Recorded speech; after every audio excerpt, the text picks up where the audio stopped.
Сооротуучу Кудай. 16-ноябрь.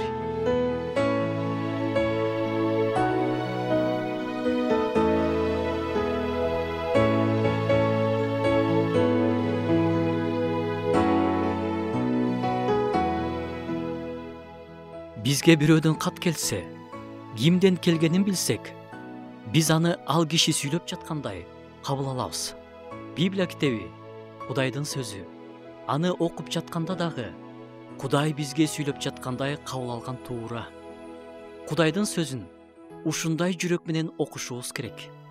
Жашообуздун ар бир кырдаалы үчүн биз жазуудан жооп таба алабыз.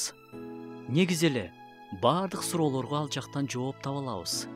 Ыйык жазууну окуганда сыйынуу менен окуганыбыз, ошондой эле окугандарыбызды жашоого киргизе алалы деп даяр болуп окуганыбыз жакшы. Жазууда Кудай бизге өзүнүн эркин ачып берип турат. Жазууну окуган сайын жаратуучубуз жөнүндө көбүрөөк билип калабыз. Кудайдын сөзүнүн негизинде жашообузда болуп жаткандын баарын жакшыраак түшүнүп да калабыз.